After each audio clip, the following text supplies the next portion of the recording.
செல்லமே, எப்படி உன்னிடம் இதை சொல்வது என்று எனக்கு தெரியவில்லை. ஆனால் இதை நான் உன்னிடம் சொல்லித்தான் ஆக வேண்டும். ஏன் தெரியுமா?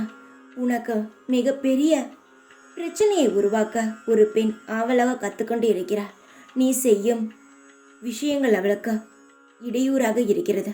உன் குடும்பத்தையும் உன்னை சேர்ந்த உறவுகளையும் நீ மிகவும் பத்திரமாக பார்த்து கொள்கிறாய்.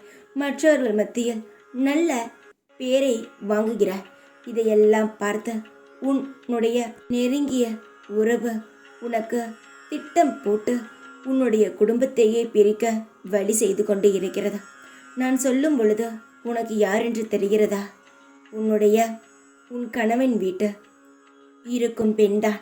தங்கமே, உன்னுடைய நல்ல எண்ணத்தை பார்த்து எல்லாரும் உன்னை பாராட்டுகிறார்கள். அந்த பெண்ணுக்கு அது பொறுக்க முடியாமல் ஏதேதோ செய்து உன்னுடைய பேரை கெடுத்து விடலாம் என்ற திட்டம் திட்டுகிறது.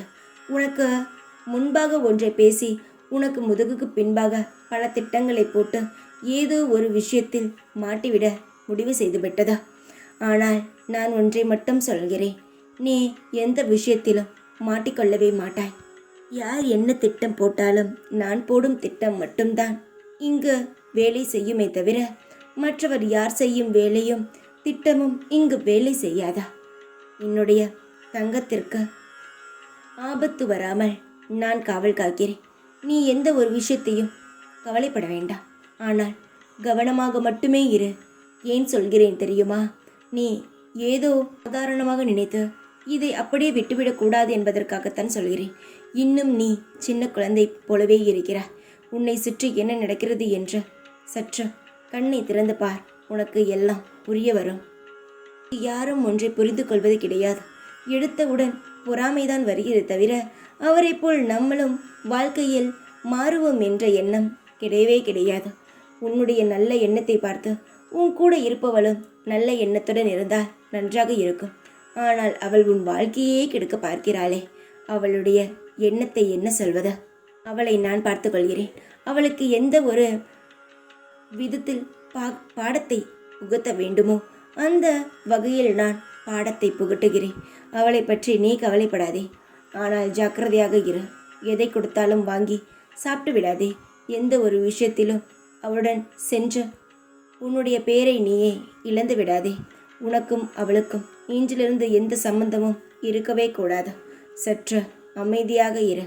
நான் கவனித்துக் கொள்கிறேன். வாழ்க்கையே முடிந்துவிட்டது. இதற்கு பிறகு நாம் என்ன செய்ய போகிறோம்? நம்மிடம் இருந்த அனைத்தும் நம்மளை விட்டு சென்று விட்டதே. இதற்கு பிறகு நாம் எப்படித்தான் வாழப்போகிறோம் என்ற ஏங்கி அழுத உனக்கு என்னுடைய கருணை பார்வை உன் மீது பட்டுவிட்டது. உனக்கே தெரியும், நான் எளிதில் எந்த ஒரு முடிவையும் எடுக்க மாட்டேன். எந்த ஒரு செயலையும் செய்ய மாட்டேன்.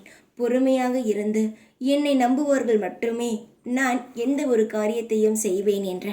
ஆனால் உன்னுடைய கண்ணீரை பார்த்து உன்னுடைய மன வலியை பார்த்து உனக்காக நான் இந்த நொடியை இறங்கி வந்து உன் வாழ்க்கையில் அனைத்த சகல கவலைகளையும் நீக்கி சகல ஐஸ்வர்யங்களையும் அள்ளி உன் மீது தெளிக்கத்தான் வந்துள்ளேன்.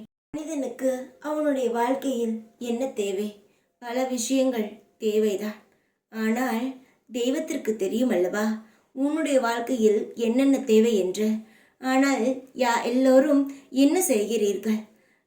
தெய்வத்தை பார்க்கும் பொழுது எனக்கு இந்த ஒரு செயல் நடக்க வேண்டும், என்னுடைய குடும்பம் நன்றாக இருக்க வேண்டும், என்னுடைய வாழ்க்கை நன்றாக இருக்க வேண்டும், இப்படித்தானே.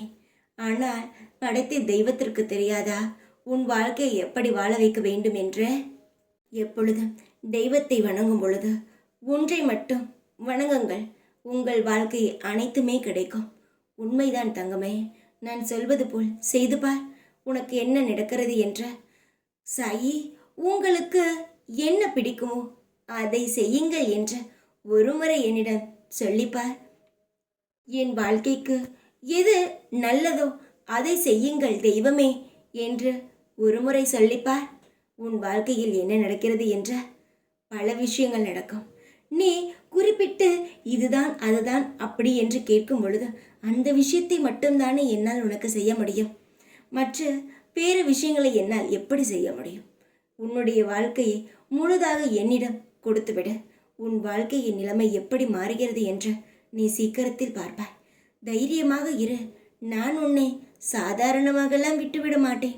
பல அற்புதத்தையும் அதிசயத்தையும் நீ இந்த உலகத்தில் பார்க்கத்தான் வந்துள்ளாய். இந்த உலகத்தில் என்னை நம்பி வந்த குழந்தைகள் அனைவருமே சாதிக்க பிறந்தவர்கள். நிச்சயமாக உன்னுடைய விதத்தில், உன்னுடைய வழியில் நீ நிச்சயமாகவே சாதிப்பாய். ஒவ்வொரு மனிதனும் சாதிக்கத்தான் பிறக்கிறான். அதுபோல் ஒவ்வொரு எண்ணங்களும் உனக்கு நிச்சயமாக பழித்து உன் வாழ்க்கையில் நீ சாதிக்க நான் எல்லா வகையிலும் உனக்கு உதவியாக இருப்பேன். தைரியமாக இரு. எப்பொழுதும் உன் கூடவே இருப்பேன் நான். ஓம் சாய்ராம்.